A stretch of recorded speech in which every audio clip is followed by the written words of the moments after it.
animateurs à roulettes, des hommes et des femmes passionnés, la vertigineuse remontée dans l'histoire de la Maison des Trois Nourrices et votre agenda. Et voici le quintet gagnant du Maxis. Magnéto!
Pendant un mois, Narbonne revêt ses amis de lumière et regorge d'animations spectaculaires. Aux manettes, la ville bien sûr, main dans la main avec les associations de commerçants. Magie, concours, tombola, plein les mirettes, c'est notre Zoom.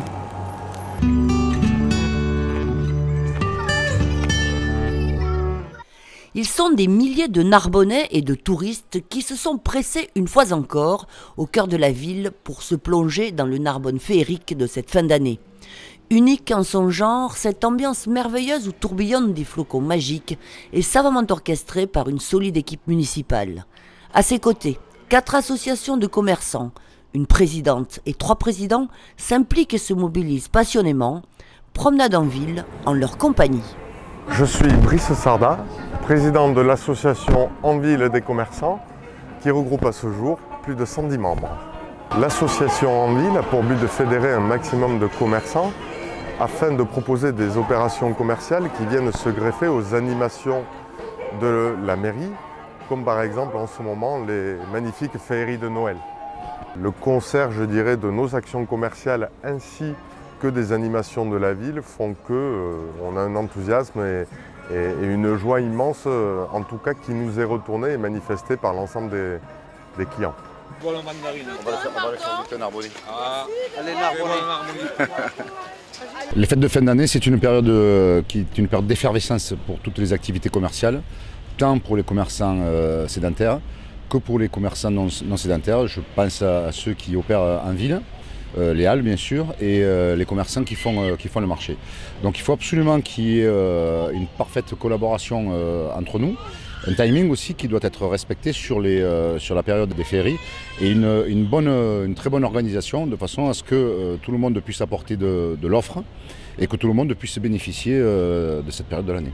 Pierre Roland, je suis président de l'association des commerçants de Grand-Ban.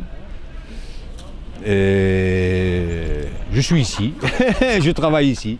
Ça implique beaucoup de travail déjà, parce qu'il faut qu'on s'occupe de certaines choses. On essaie de dynamiser un peu les marchés. J'adore me promener sur les marchés, je connais énormément de commerçants. Et c'est vrai qu'on a toujours un rapport qui est extrêmement convivial entre nous.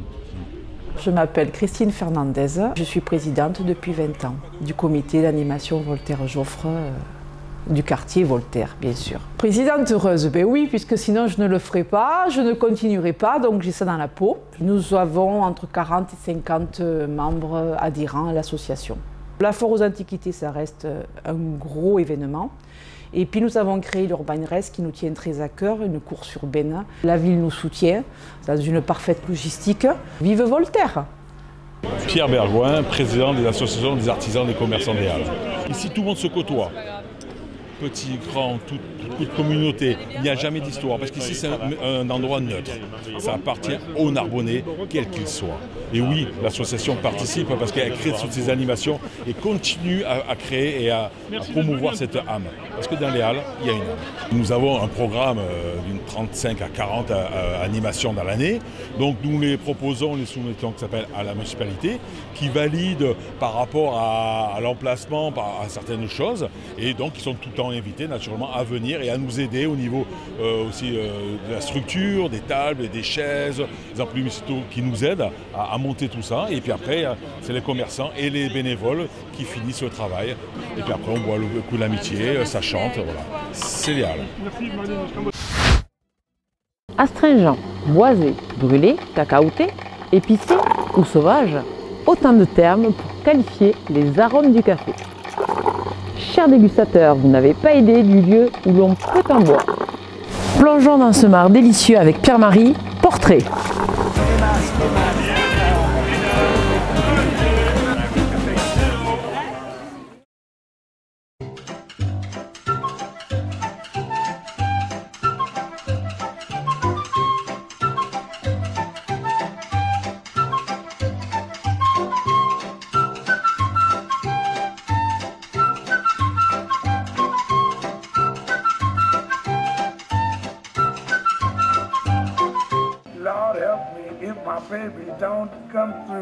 J'accueille le percolateur pour la 3e ou 4e édition au Salon de Guillaume. Mêler le jazz et le café, puisqu'il fait ça très bien, c'est plutôt un excellent moment. Et la clientèle a toujours eu l'habitude d'avoir le café offert au Salon de Guillaume. Et beaucoup de nos clientes sont aussi amatrices de café. Je pense que je connais quand même bien Narbonne, je ne vois pas beaucoup d'endroits où on peut se faire coiffer, boire du café, écouter des vinyles et dans tout ça dans une ambiance. Voilà, c'est chez Guillaume.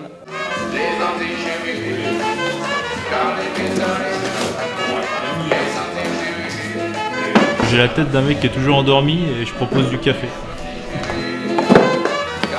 J'ai voulu monter un café disquaire qui propose à la fois une sélection musicale et une sélection de café. Tout ça pour créer une émotion à la fois au niveau auditif, au niveau gustatif, puis aussi au niveau visuel. Tout ça sous forme ambulante. Et moi je l'ai adapté en me disant, plutôt que d'avoir mon local, je vais aller m'installer dans des locaux commerciaux, dans cette idée de dynamiser, de créer un événement dans un lieu. Comme je suis disquaire, je propose aussi une sélection musicale. Et souvent on s'amuse à faire le lien entre l'origine du café et la culture musicale du pays producteur. Émotion musicale et caféinée garantie.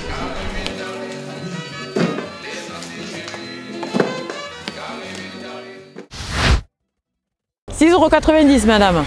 Il est beau mon poisson, il est beau. Le prix là, combien? Do you know fish and chips? Non. Rendez-vous à bord du Kingfisher pour une dégustation so British, au cœur des possibles.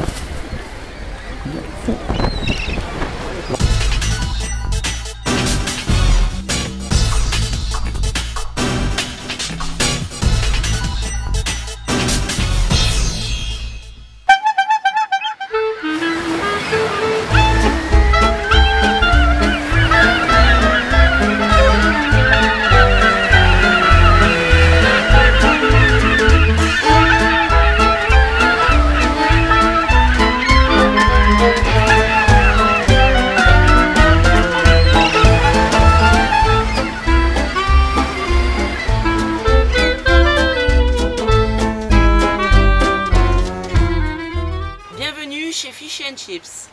All aboard! Le Fish and Chips, c'est une recette anglaise. Et nous cuisinons essentiellement avec du poisson frais. Donc je change de poisson suivant les arrivages et les caprices de la mer. On sert ça avec des frites fraîches. Panure maison que je fais moi tous les matins. Et je trempe mon poisson frais dans la panure et que je fais frire après dans l'huile. Et voilà, véritable Fish and Chips. Avec poisson frais. C'est très original. Moi, personnellement, j'avais jamais vu ça, quoi. Et Et la petite anecdote, c'est que Au début, quand j'ai vu le bateau s'installer, de loin, mais je ne savais pas ce que c'était, je dis tiens, c'est un marchand d'appât pour la pêche. Je croyais que c'était ça. Et en fait, voilà, quoi. Maintenant, on mange. On est ouvert depuis le 2 mars et au 2 mars, on a eu 17 demandes de food truck pour le magasin. On a été chercher un petit peu l'originalité qui pouvait correspondre à la fois à la région, parce qu'on est sur la côte, donc forcément le bateau m'a interpellé. C'était l'occasion effectivement de pouvoir les aider et puis nous d'avoir quelque chose aussi pour nos clients ou pour les gens de passage en termes de restauration. C'est un vrai plus pour nous d'avoir aujourd'hui Bérénice sur notre parking. Ouais. Alors, c'était comment ce fish and chips? Bah, ils ont testé pour vous le fish and chips. Et voilà, c'est merveilleux. Non, vous ne saurez pas si Molière ou Rabelais y ont séjourné. Pourquoi? Parce que c'est le secret de la maison des Trois Nourrices. Pour info, elles sont 5. Mireille Franck nous emporte dans son histoire.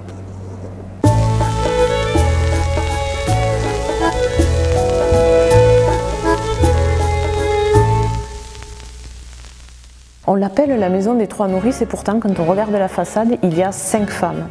C'est dû en fait à la présence de l'hôtel des Trois Rois dans la rue Edgar Quinet. Et pour donner l'adresse de la maison, on l'a nommée la maison aux nourrices près de l'hôtel des Trois Rois. C'est devenu par contraction la maison des Trois Nourrices. À l'époque romane, quand le bourg médiéval bat son plein avec l'artisanat, le commerce, c'est un lieu de passage et c'était une maison qui servait d'hôtellerie au cœur d'un quartier où l'activité économique est très importante.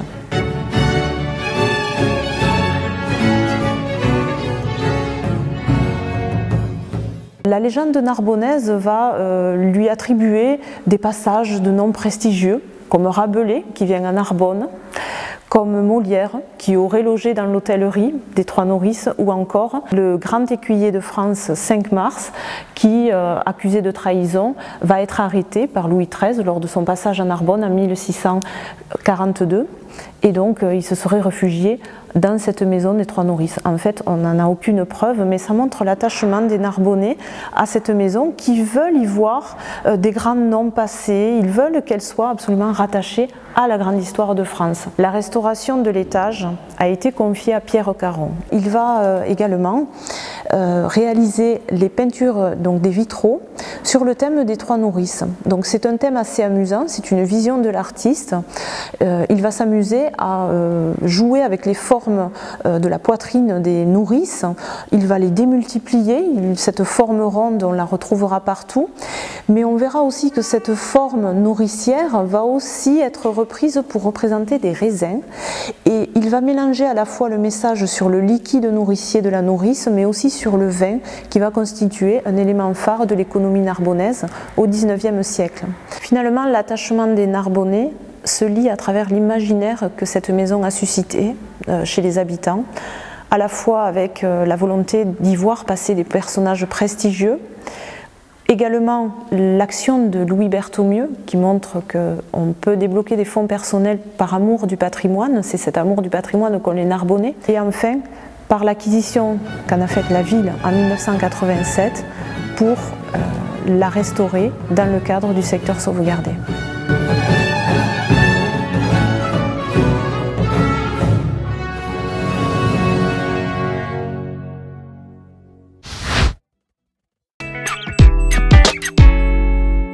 Côté projet, le grand chantier du moment se déroule à Narbonne-Plage avec la rénovation d'une partie du front de mer. Le boulevard du port fait l'objet d'un important programme de réhabilitation dans lequel la ville investit plus de 900 000 €. Autres travaux engagés, le remplacement de la chaudière de la piscine du Palais du Travail effectué courant décembre. 65 000 € sont nécessaires pour permettre aux nageurs de retrouver des conditions de natation optimales. Côté agenda, notez que le maire présentera ses vœux à la population le samedi 6 janvier de 15 h à 17 h en compagnie des élus du conseil municipal. Pour l'occasion, la patinoire de la place de l'Hôtel de Ville sera gratuite. À partir du 25 janvier, un bout d'Italie s'installera à Narbonne. Une exposition gratuite sur des costumes vénitiens sera présentée à la chapelle des Pénitents Bleus et à la Poudrière jusqu'au 25 mars. Et enfin, ne manquez pas le 11 février le retour du carnaval, l'occasion d'introduire un brin de folie en plein hiver.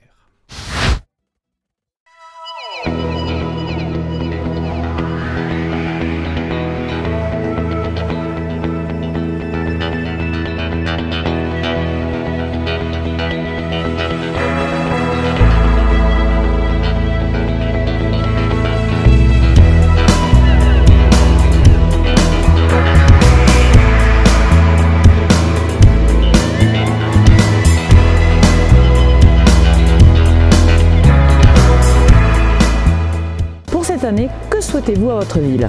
À votre famille? À vos voisins? Dans le prochain MAG, la parole est à vous. Contactez-nous. Quelles sont pour vous, pour 2018, vos bonnes résolutions? Je vous souhaite en tout cas une merveilleuse année, pleine de joie, de rire et de santé. Astringent, boisé, brûlé, je sais pas ça.